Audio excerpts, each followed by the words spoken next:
धर्मेंद्र प्रधान के बाद अब सीजेपी यानी कॉकरोच जनता पार्टी के निशाने पर एक और शिक्षा मंत्री आ गए हैं।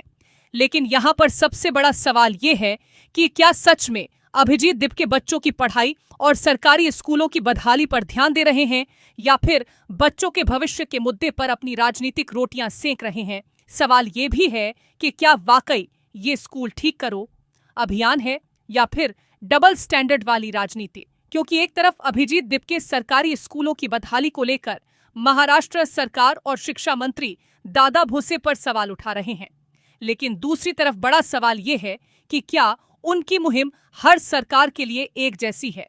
चलिए इसी पूरे मामले की पड़ताल करते हैं। सबसे पहले महाराष्ट्र की बात। 20 अगस्त को अभिजीत दिप के लातूर जिले की औसा तहसील के उजानी गांव पहुंचे और एक जिला परिषद स्कूल का दौरा किया। स्कूल की हालत को लेकर उन्होंने सरकार पर सवाल उठाए और शिक्षा मंत्री दादा भूसे के इस्तीफे की मांग तक कर दी। सरकारी स्कूलों की बदहाली पर सवाल उठाना बिल्कुल सही है। अगर बच्चों को क्लासरूम, बेंच, पानी और साफ टॉयलेट जैसी बेसिक फैसिलिटीज नहीं मिल रही हैं, तो सरकार से जवाब मांगना जरूरी है। लेकिन सवाल अभिजीत दिपके की राजनीति और उनकी मुहिम की कंसिस्टेंसी पर है, क्योंकि अगर एक स्कूल की खराब हालत सामने आती है तो समाधान की मांग होनी चाहिए। बजट कितना बढ़ेगा, इंफ्रास्ट्रक्चर कब सुधरेगा, टीचर्स की कमी कब दूर होगी और अकाउंटेबिलिटी किसकी होगी। लेकिन यहाँ सीधे मंत्री के इस्तीफे की मांग सामने आती है। क्या मंत्री के इस्तीफे से अगले दिन स्कूल की हालत बदल जाएगी? क्या बच्चों को बेंचेस मिल जाएंगी? क्या पानी और टॉयलेट्स की समस्या खत्म हो जाएगी? यानी सवाल ये है कि फोकस बच्चों की समस्या के समाधान पर है या राजनीतिक हेडलाइन पर। और अब आता है डबल स्टैंडर्ड का सवाल। अगर अभिजीत दिपके सच में सरकारी स्कूलों की बदहाली के खिलाफ अभियान चला रहे हैं, तो फिर उन राज्यों के सरकारी स्कूलों की ग्राउंड रियलिटी क्यों नहीं दिखाई देती जहां बीजेपी की सरकार नहीं है? क्या वहां सभी सरकारी स्कूल शानदार हैं? क्या वहां टीचर्स की कोई कमी नहीं है? क्या वहां इंफ्रास्ट्रक्चर और सैनिटेशन की कोई समस्या नहीं है?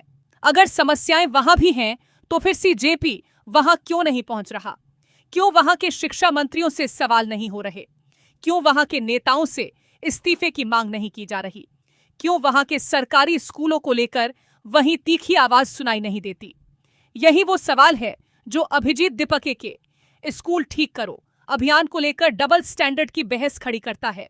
क्योंकि बच्चों की समस्या किसी पार्टी की सरकार देखकर पैदा नहीं होती, फिर समाधान की लड़ाई भी पार्टी देखकर नहीं होनी चाहिए। अभिजीत दिपके के कुछ बयान इस अभियान को राजनीतिक रंग देते नजर आते हैं। उन्होंने कहा कि सरकारी स्कूलों के छात्रों से बेहतर सुविधाएं नेताओं के कुत्तों को मिलती हैं, और जनता से सवाल किया कि जब नेता छात्रों के लिए कुछ नहीं कर रहे तो उन्हें वोट क्यों दिया जाए। तीखे बयान जरूर हैं, लेकिन सवाल है, क्या इससे स्कूल सुधरते हैं, शिक्षक भर्ती होते हैं या बच्चों को बेहतर सुविधाएं मिलती हैं? अब सवाल ये है कि अगर सीजेपी का स्कूल ठीक करो अभियान सच में बच्चों के भविष्य के लिए है, तो हर सरकार के खिलाफ एक जैसी आवाज क्यों नहीं उठती?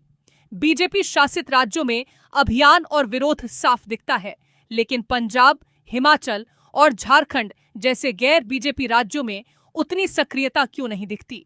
झारखंड में छात्रों के बुलाने के बावजूद वहां नहीं पहुंचने की बात भी सामने आई। ऐसे में सवाल उठता है, क्या ये अभियान सच में सिर्फ शिक्षा के लिए है या इसमें राजनीतिक सुविधा भी शामिल है? अभिजीत दिपके को सरकारी स्कूलों पर सवाल उठाने का पूरा अधिकार है, लेकिन उन्हें जनता के सवालों का जवाब भी देना होगा। अगर स्कूल ठीक करो सच में बच्चों के भविष्य की लड़ाई है, तो हर राज्य में जाइए, चाहे सरकार बीजेपी की हो या गैर बीजेपी की। हर स्कूल की ग्राउंड रियलिटी दिखाइए और हर शिक्षा मंत्री से जवाब मांगिए।